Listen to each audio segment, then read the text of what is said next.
This slidecast we're going to look at the additional costs that need to be added to an estimate. In the previous slidecast we looked at the ways of estimating how much it costs to actually construct a project, and we were looking at only the costs that are involved in the actual construction work, but there are other costs that are not related to the actual construction that also need to be included. Because the client is interested, when he's asking you for a price, he's not interested in how much it costs to do just the construction. He wants to know what the whole cost is going to be. How much money is he going to have to pay for this project? And so there are other things that also need to be included in the calculation.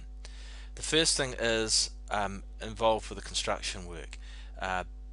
In addition to the costs of doing the actual building, there are other things, costs that the contractor has to pay for.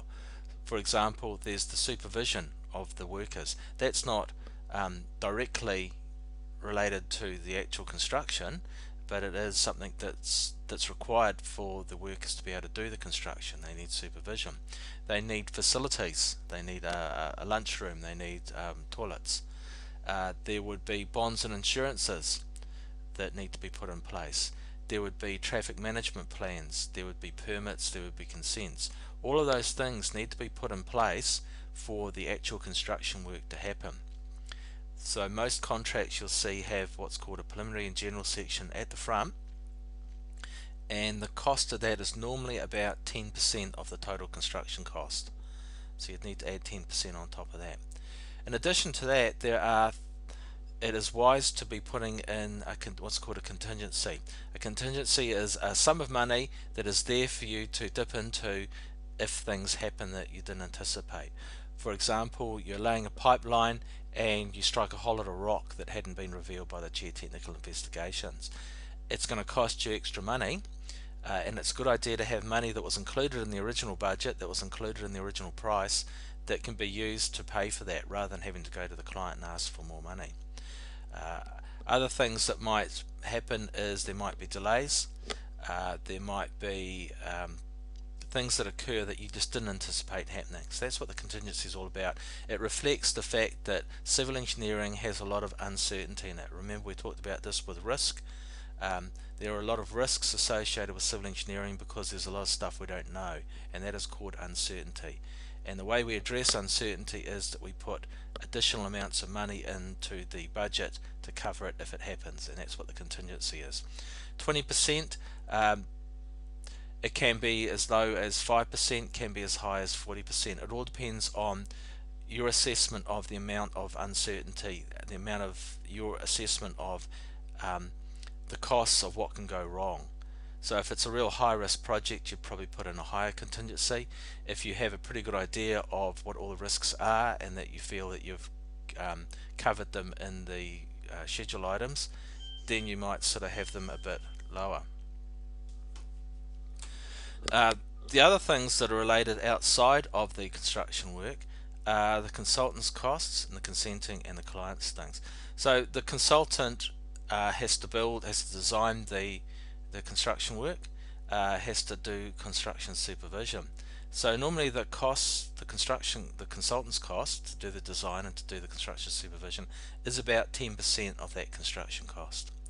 In addition to that, there might be consenting costs. You might need to get a subdivision consent or an earthworks consent or something like that, and that can run as high as 10% as well. And sometimes the client wants you to include their staff costs in there, the costs of their client representative. They might want to include that in the budget as well, so you might be including that. So in all, you end up with about 40 to 50% on top of that construction cost estimate that is additional costs that you need to include in your estimate. So here's an example. We've got this real small little project we looked at before. We figured out that the construction cost was going to be 46,500. Then we needed to add on our preliminary and general, so 10% of 46,500 is that.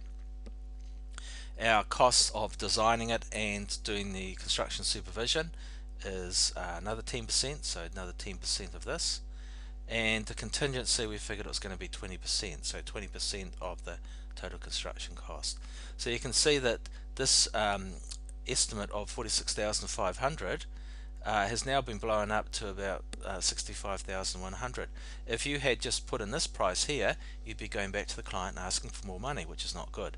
So the total amount of that project is going to be this much money. That is how much money the client is going to have to pay, and that is the price that you need to be telling him.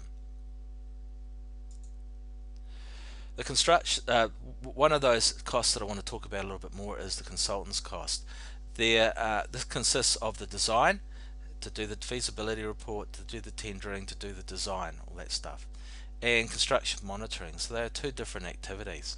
Now the consulting engineering services are covered by a document put out by ACENS and IPENS. ACENS, Association of Consulting Engineers in New Zealand, IPENS, Institute of Professional Engineers in New Zealand.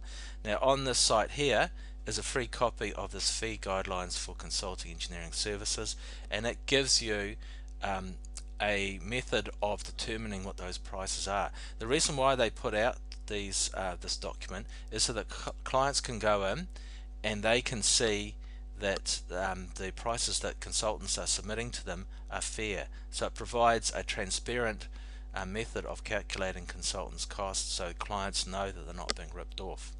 It gives you percentages for two different things. One's for design and one's for construction supervision.